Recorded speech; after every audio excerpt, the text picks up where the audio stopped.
Alright, good evening mga absat. Mega love shout out! Kamusta na ang mga nag-iiyakang garapata, pati yung mga vloggers nila dahil sa pagbaliktad ng 4 na maleta boys, no? Ngayon gumagawa sila ng diversion na naman, no? Nako po, binayaran daw ng maleta mga kakabsat kaya bumaliktad, no? O malaki daw offer sa kabila kaya bumaliktad daw. Ganon din sinasabi ng mga ibang mga ex-marines na ex-marites, Lord Rudy. O siya, kan muna tayo. Diyos ko po, Rudy. Ano ba yan? O, ito yung sasabi ng isang kanila, ano yan? Wait lang.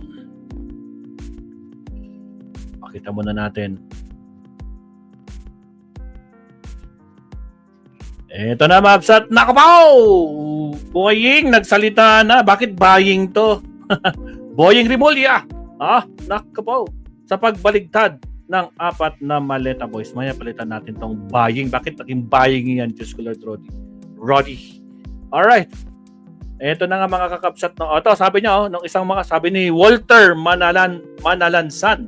Brave 18 ex-Marines, Walter Manalansan. Ikinalulungkot ang pagbaligtad ng 4 na kasamahan. Nakakalungkot. Bakit bumigay kayo? Hindi lang prinsipyo nyo ang binenta nyo. Pati mga mamamayan natin na naniniwala at sumusuporta sa Brave 18. Nasilaw kayo sa pera na binigay nila. Wala kayong paninindigan. Kuno!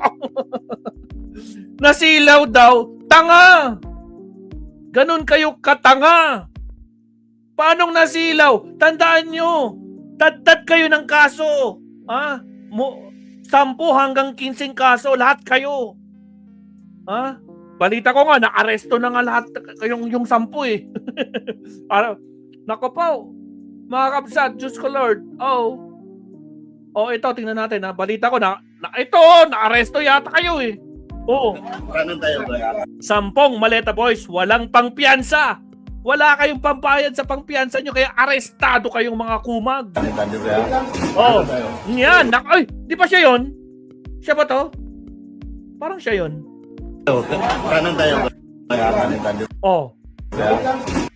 Siya ba yan? Nako, arestado. Siya yata yan ano kayo ngayon? Arestado kayo ngayon kasi wala kayong pangpiyansa.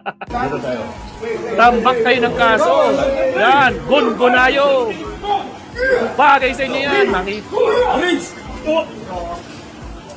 Dito na. Huwag ka magpauli. Pasok ka doon. Huwag ka magpauli. Bilis. Arestado kayong lahat. Yes, sir. Diyos ko po, Rudy. Ayan, arestado na. Nako po. Dapat ito pala yung topic natin. Arestado na sa wakas sa mga maleta boys. So yan na nga mga absat. Breaking news lang to mga absat ha. Wala pa tayo sa topic.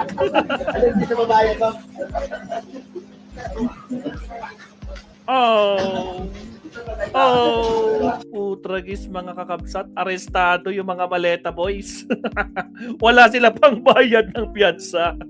Tandaan nyo, Luzon, Visayas, Mindanao ang mga kaso nila. Tapos sasabihin nyo, binayaran kayo. Ang kakapal naman na mukha nyo. Diyos ko po, Rudy, namomroblema na nga kayo sa mga kaso nyo. Tapos ganyan pa kayo mag-react. Natauhan, no? Kitang-kita naman sa kanilang bagong affidavit, no? Talagang pinilit. At sino ang mastermind dyan? Walang iba kundi si Baligod. Tinuro nila si Baligod, si Marcoleta, tsaka si Defensor. Basahin natin mamaya ulit yung affidavit ng isa sa 4. Diyos ko Lord Rudy. Siya, punta na natin si Boying. Si Boying yung topic natin, anak ng kamote. Mabsat, breaking news, arestado ba ang Mabsat yung 10 maleta boys? Mamaya gawin ko sanang kanto. Gawin ko panibagong live to Diyos ko Lord Rudy. Sige, bahala. Tingnan natin mamaya. Ulitin natin to. Okay, Boying. Punta natin si Boying. Okay, Boying, pasok. Good afternoon. Bilisan natin ng konti. Okay, I think if there are enough developers for you that you want to, you may wish to clarify or ask our position. Arestado. When it comes to the developments happening around the country concerning the office. So, fire me. Medyo obvious, no? Yung recantation, sir, nung 3 of 8, no? Do we know kung sino na itong 4 for sure? I think we know. Ito lang sasabihin ko dyan, no? They executed 2 affidavits already. And the first affidavit was the 18 of them signing the same statement, which of course we found deficient. Mhm. But still, consistent with the affidavit, these 8 people issued individual affidavits in front of our people here in the ombudsman. The assistant ombudsman Okay. were present when they did that, and they were asked questions about answering the questions freely with their own with their own free will. I think that it's very clear that they were very comfortable signing the affidavit at the time. So, what gives? Usual. Ito yung punto na we should look at the lawyers again on the role of lawyers in our society. Kasi, lawyers, you're supposed to defend your client to the very end. Tama yan. Pero, when you start obstructing justice and start coming up with schemes to frustrate the ends of justice, then you become complicit in the crimes committed. Kaya, ano yan, mabigat yan. And we will make sure that Attorney Baligod will be there to answer questions, even before the court. And of course, we know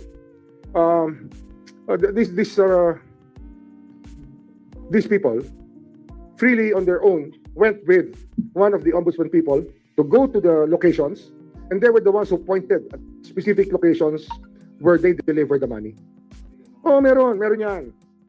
Ragnarok Zero Global. Yan sa mga bagong pasok, huwag kalimutang mag-like and So, subscribe. We will ask them who were their lawyers, and we will ask the courts to discipline them when the time comes, when the proper Sino time yung mga comes. lawyers na yan? I think we've had enough of these antics of the lawyers. No? Enough antics.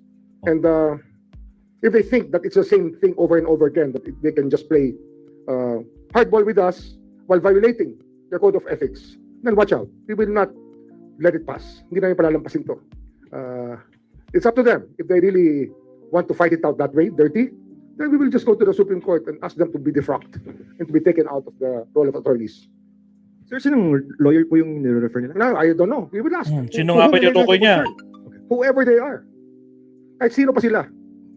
Doon, Sir, kahit just sino pa couple sila. more, no?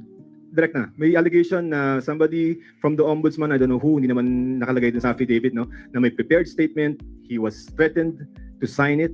Just that allegation, sir, your comment. Yun nga, sinabi ko nga eh. Meron din naman kami Paano mo sasagutin yun, ombudsman? Merong prepared na affidavit, pipirmahan na lang ng mga maleta boys. Oh, bakit ganun na nangyari? Nako po, kailangan sagutin mo yan. Diyos ko po. recording eh. Okay. Ng lahat eh. Na nangyari eh. May recording kami ng lahat. Kaya, okay lang yan. Kasi nga, some lawyers think that it's still the same old days, that they can frustrate the ends of justice that way. We will not take it sitting down. Lalabanan namin sila hanggang dulo. We will identify them and make sure that they get dropped from the role of attorneys. Sir, just Play last. dirty, then you have to face up to the consequences of playing dirty with us. With the Filipino people, ha? Hindi lang kami. Taong bayan yan. Sir, last na lang. What is the legal status po of the counter affidavits? Because basically, the way... No. The counter affidavits are there no, for recognize us that to use. The affidavits are there for us to use, and we will use them. And if they want to recant it, so be it. But it will be in court already. Oh, Sir, nasa does it court. weaken or strengthen Kahit your case mag-recant against daw, us? nasa korte na. Actually, neither. It doesn't weaken or strengthen. But of course, it just points out to the fact Shout out But, is TK. there are people working on his behalf to obstruct the ends of justice. Can you Really? elaborate, please? May making people lie. Who's making people lie? Kami, kaya namin takutin ng Marines. Tatakutin namin sila. Ayaw nga nila ng protection eh. Kasi nga kaya nila yung sarili nila eh. Paano sila matakutin? Di ba? We're offering them security, and people here are present. We're there when the Marines. May nakangiti pa, may tumatawa pa nga eh. May kinikilig pa nga habang pumipirma eh. Tumatuwa eh. Oh. May Sir, kinikilig ito na. sa fabricated na affidavit, dinadawit ng sinasabi na pinipilit ng ombudsman na idawit si Pangulong Bongbong Marcos. Bakit po kaya? Hindi ko alam yun. Hindi ko pa nababasa yung affidavits. Pero basta ako, I stand by the work that we do here. Pero wala pong pagpipilit mula po sa ombudsman na papirmahin sila ng panibagong affidavit. Wala. Whatever they signed before stands. And they will be examined in accordance with the statements they made. Hindi sila, we will not, if they have to be treated as hostile witnesses, so be it. But their testimonies will be there in front of people to show that people who stole money are willing to frustrate the ends of justice so they can get away with what they did. Gusto nila makawala, subukan nila. Pero ito, we stand by it and we will present it in court.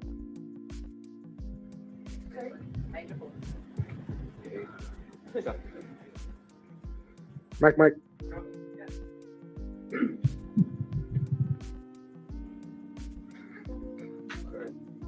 Hello, sir. Good afternoon po. Lianas Kapal, TGMA News Online. Sir, yung counsel of record po kasi at the time of these ex-bodyguards is Attorney Baligod. Yes. Do you feel that Attorney Baligod somehow intentionally misled the ombudsman and the ex-bodyguards as well? Given Maligod that is a very colorful character. That's what he is. I mean, from the PDAF days, you do your research on what Mr. Baligo did during the PDAF cases of Napoles. Pag-aralan nyo. colorful meaning, sir, he's not always in he's good faith? Well, pag-aralan nyo yung ginawa niya. So, you do your research, I'm telling you, about what he did in the PDAF cases. Sir, given It's a that challenge on you as journalist. Investigate nyo. Tingnan nyo. Don't ask me. You ask around. I'm not the best mag-research source daw kayo. for what kind of person he is. I think other people can tell you. Sir, given these recent developments, can you say na trustworthy pa ba si Attorney Baligot? Was he ever? Does he ever? Bakit ma? Papagkakatiwalaan ba? So, i-ano ko lang, sir, yung second question ko po. Asking confirmation lang po if indeed the Ombudsman filed 9 counts of graft against Congressman Noel Rivera of Tarlac. Yes, we did. Flood control cases Yes, po ba ito? conflict of interest. May kasamang flood control. Conflict of interest, sir, as to why? Meron ba siya? Contractor. Meron siyang sariling construction firm na nanalo ng Contractor. may government contract? Contractor. Okay, sir. Thank you po. Sir, yung next ko po, what can we expect from the Ombudsman now that the Senate Blue Ribbon Committee deferred all flood control investigations Ombudsman. po sa inyong office? It's really about time that it's given to us. All the evidence and all the statements are given to our office to do it. Ano yan eh? Meron na namang process na ginagawa to make sure that the ends of justice are met. And we're doing it. We're here every day. Kahit kahapon, walang pasok lahat. Andito kami. Naku, magagalit na naman yung mga ka-DDS natin dyan kung ibinigay sa ombudsman lahat yung flood control. Na? Sila na mag-imbestiga, ombudsman, hindi na blue ribbon. Naku, mabuibwisit yung mga ka-DDS natin dyan. Pasok kami, nagtrabaho kami. Will this speed You up? were here. I think you know that. Will this speed up the filing of cases po before the Sandigan Bayan or any other lower courts? Yung Yung since Ombudsman na lang po yung nag-investigate, mas speed up po ba yung filing of cases? Well, it was a big help when the Senate was giving us the evidence. But I think that we have learned our way through already. Ano na kami? We're almost 10 months in office. Almost 10 months kami. By Monday? Ano ba ngayon? Monday ba? I was appointed 10 months ago on Monday. So that should be, by that time, our learning curve is there already. Natutunan na namin yung dapat matutunan dito. Yung sumandal. Malalaki likod dyan.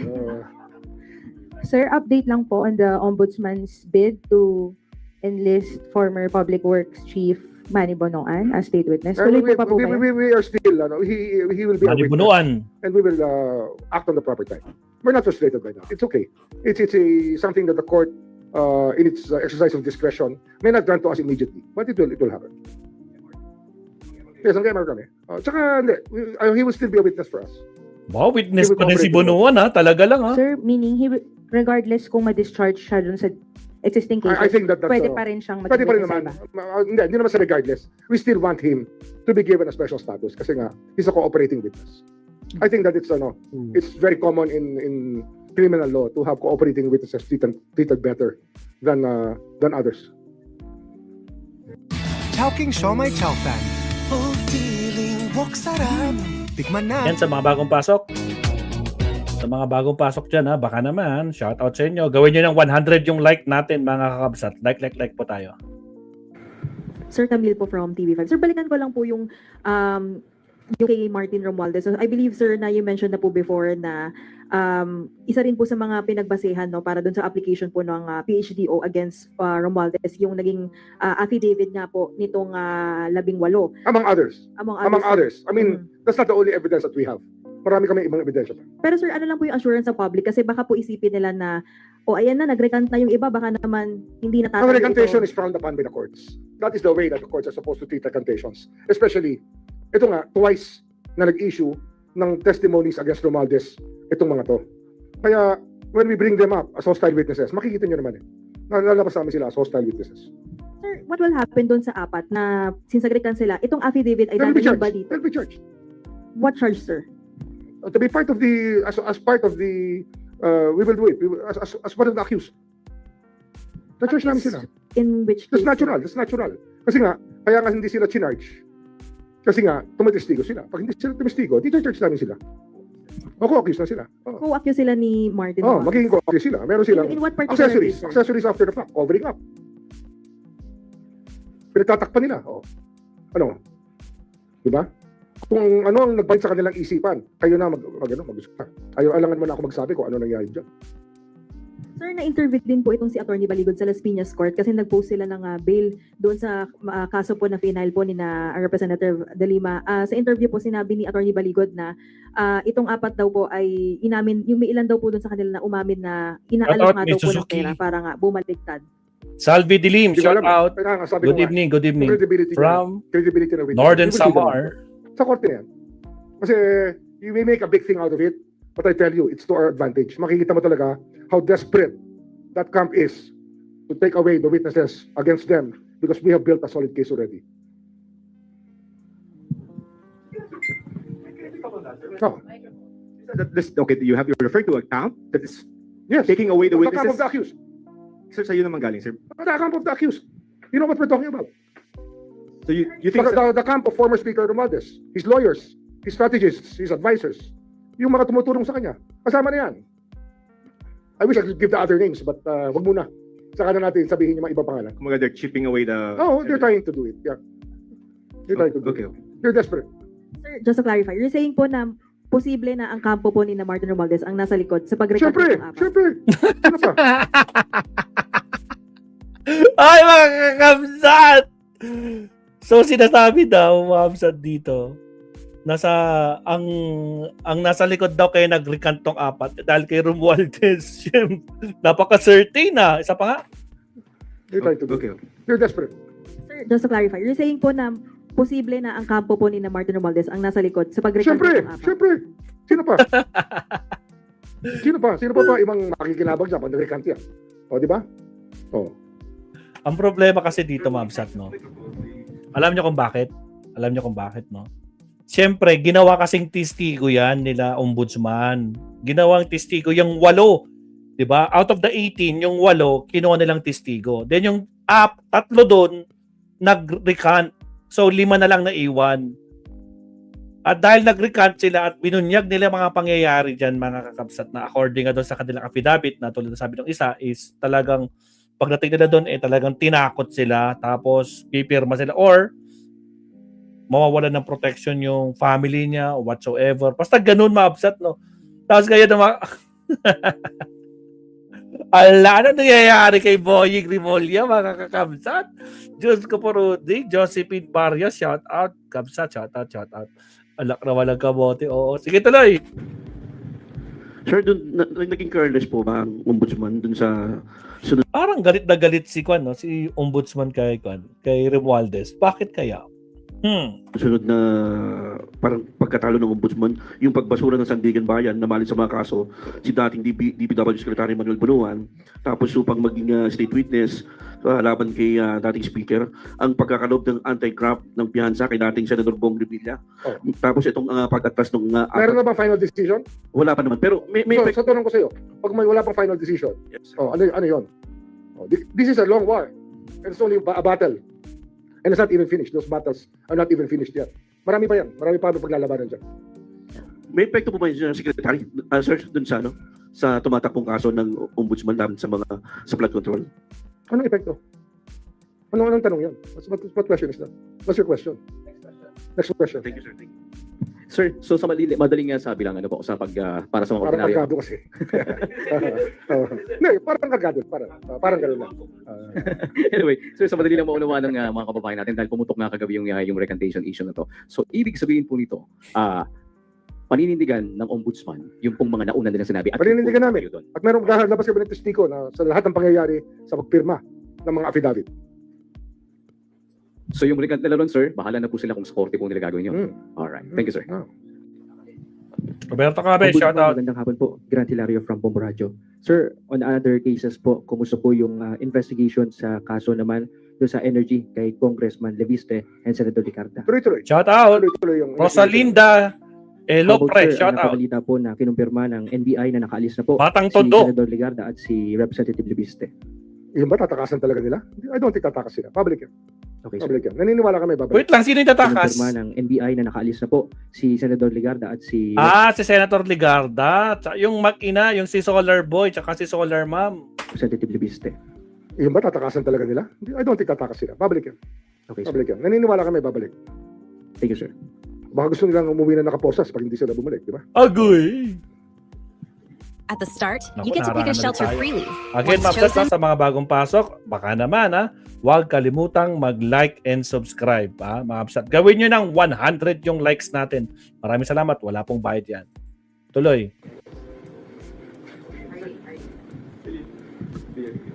Hi, Ombudsman. Sir, Herling Delgado from ABS-CBN. Sir, ibang topic lang. There's this Raptor report on Bong Revilla's sister allegedly bagging 5 billion pesos worth of infrastructure projects. Yes. And dun sa Bilutin sa Cavite, and apparently two brothers and a nephew nag-serve as lawmakers during those times. So are we looking also into this? Yes, we've been investigating that. We have a team on top of it. We've been doing that since for the past, kasi alam nyo, 10 months na nga kami dito, no? We're almost 10 months here. And it's not easy to build cases. And we will not file cases unless we have the evidence. So, kinukompleto lang namin bago namin i-file. Kasi ang philosophy namin, pag nag-file kami, ready kami to present in court. At ano yan, karamihan yan, mag-move kami for continuous trial pag settle down na lahat. Okay?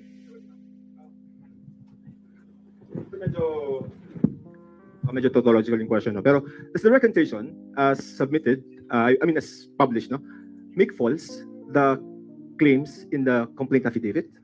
Or kasi, No, it does not. It does not. Ano nga yan eh? Afterthought na yan eh. Afterthought na yan eh. It's an afterthought. Okay? Sir, bonus round, a legal question and as former DOJ, on the issue of the extradition of Pastor Kibuloy, can the US ask for extradition while there's a case pending? Iba na yan. Si Kibuloy na yan. Okay na tayo dyan, no? Extradition na rin si Kibuloy. So, wait lang. May papakita ko saglit.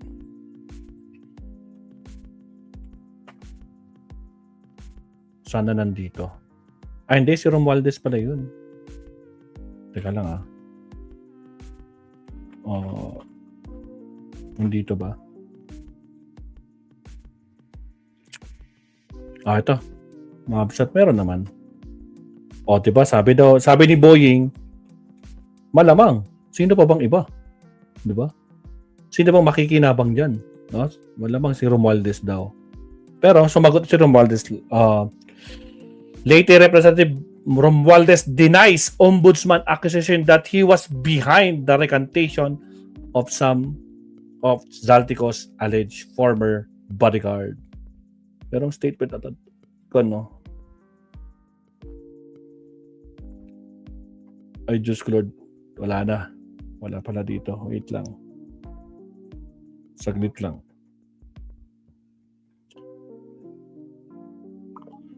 So regarding dito sa statement, no, ni Martin Romualdez, statement of Martin Romualdez, the Ombudsman accusations, but I am behind the accusation of the former Marines is absolutely not true. This show that how extremely prejudiced he is against me. Talagang galit na galit si Boying kay Remulla.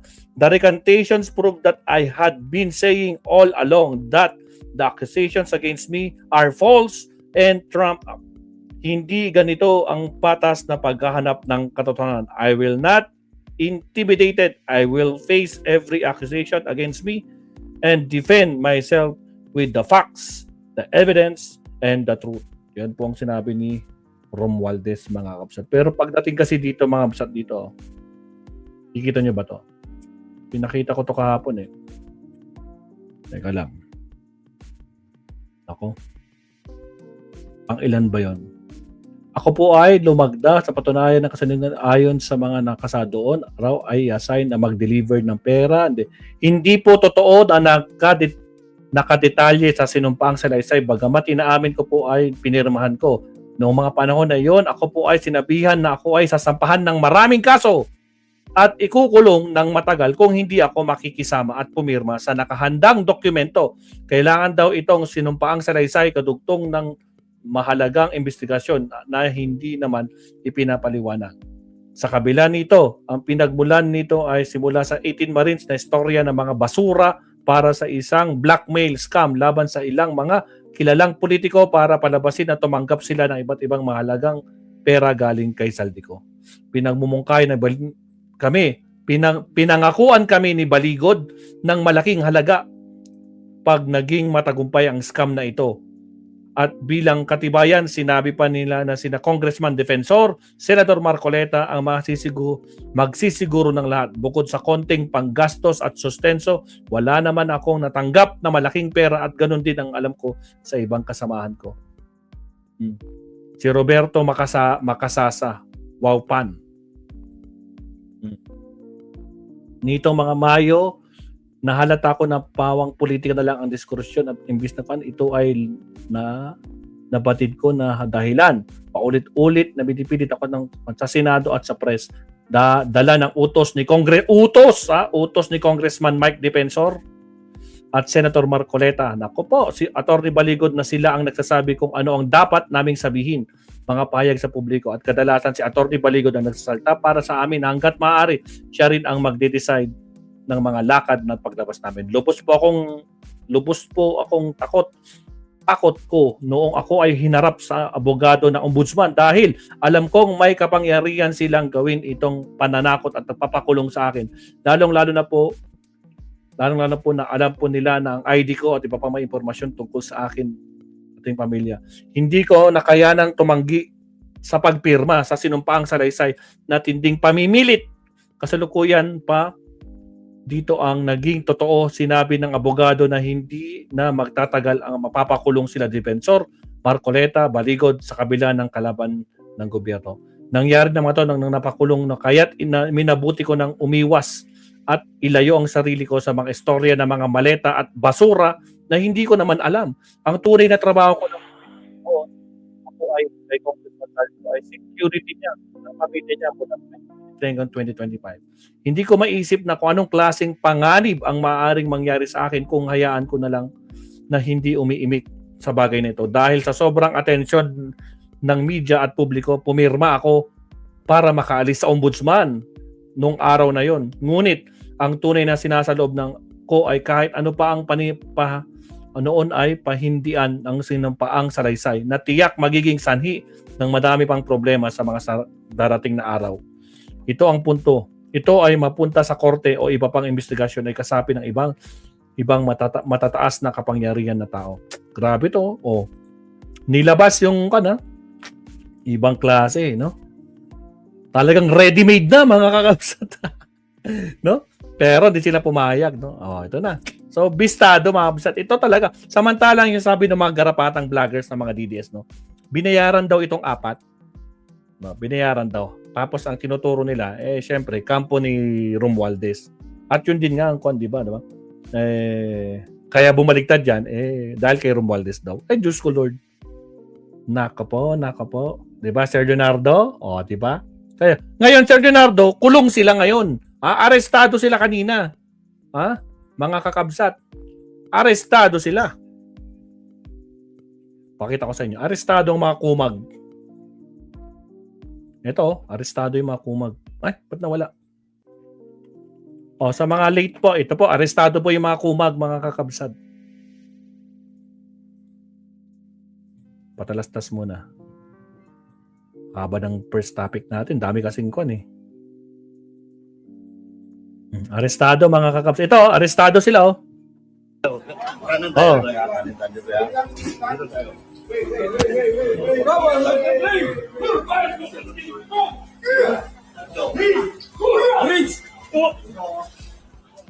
Dito na. Pauli. Pasok ka doon. Yes, sir. Tigas.